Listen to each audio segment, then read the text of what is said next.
In today's video, we're going to discuss the two neighborhoods that you can still buy a freehold property in Toronto under $1 million. This is based on a new report that just came out. BlogTO did an article on it. I will continue to say that BlogTO is not where you should be going for your real estate information on the city of Toronto. However, if they do share other reports that are valid, I will make a video on it. Welcome back to the channel. My name is Tom Storey. I run a real estate team here in the city of Toronto. I make educational content about the market. If you find anything that you learned in today's video valuable, all I ask is give me a big thumbs up. If you haven't already, make sure to subscribe and join our growing community. After watching this video, if you want to book an appointment directly with me, you can go into the first link in the description. You can book a buyer call, a seller call, or a discovery call to chat about the market. The conversation on affordability in the city of Toronto goes back to the 1960s. It's always been a conversation. Why does Toronto cost so much money? And, you know, we can make a whole nother video specifically on that, but all of us now, we're acknowledging that, listen, it's expensive to live here. And you can choose that if you want to live in the city and you can't afford to buy, well, you can rent. Obviously, that's an alternative.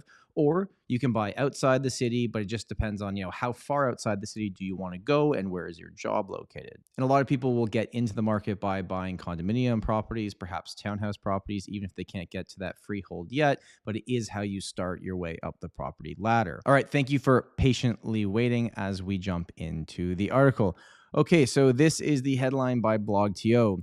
These are the only two Toronto neighborhoods where average home prices are below $1 million. Now, right off the bat, and this is why it's so important to do your due diligence and actually talk to an expert, this is not actually true. This headline is false. They're saying with average home prices, the report that they are talking about here is talking about median home prices. Now, median home prices is probably a better indication of what is actually happening, but keep that in mind that it's not always what it seems. All right, so let's go over this report, and we're going to continue to scroll down here. Now, this is actually a very interesting map here showing the entire city of Toronto, and I've talked about this in other videos, but when you see something that says CO3 or CO2 or CO1, what that essentially means is central Toronto, right? So it's C if it's in the middle, right? If it's E, it's east, it's to the right. And if it's W, it is west, it is to the left. And then the color chart is under $1 million is green. From 1 million to 2 million, which is obviously a very big price gap there, is that yellowy orange color. And then red is over $2 million. So it's looking like what we're going to find out here is that pretty much it's going to be West End. You want to buy under $1 million, you're going to buy in the West End of Toronto. Now, as we scroll down, they've actually got a list here. So let's go through that list. Now, this is based on median sold price just for January of 2023. Now, a few things that we should talk about before we go into this list. Median sold price, okay, so that's a good indication of the market, but it's just based on the properties that sold in January. January did not have very many transactions. So we are not working off a ton of data. This chart would probably be better if they did like a year's worth of data and average the prices. But this is at least the most up-to-date as of right now, but February numbers are probably going to look higher based on what I've seen so far. So W03 is number one on the list. That is Rockcliffe.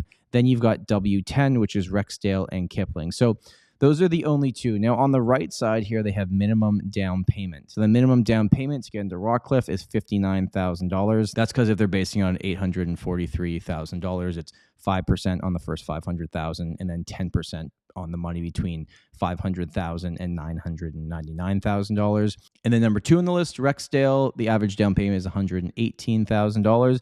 And then it jumps well into the $200,000 for average down payment. I'm sure you're saying, like, what the hell is happening there? Well, if you buy a property in Canada and you want a mortgage on it, right, you have to put down 20% if it's over $1 million.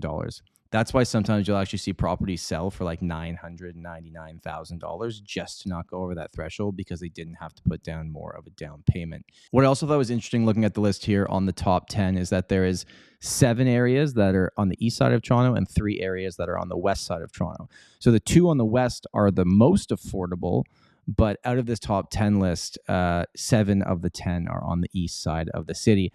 Here's the one that caught my attention, E03, number 7 on the list. East York and Danforth Village with an average sale price just over $1 million.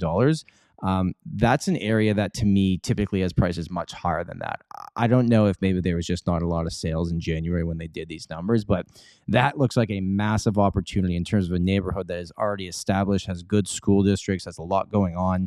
That to me would kind of be the one that jumps off the page. And even Scarborough Village and Guildwood, like Guildwood is a great community in the east end of the city. So there you go. At least for now, there's 2 areas left in the city of Toronto where you can buy a freehold property under $1 million. My question for you is, of these 2 areas, would you want to live in these areas? Is that something that you would want to do? Thank you so much for watching this video. I hope you found it valuable. I will be back very soon with another video. Have an amazing day. My name is Tom Storey, and remember, home is where your story begins.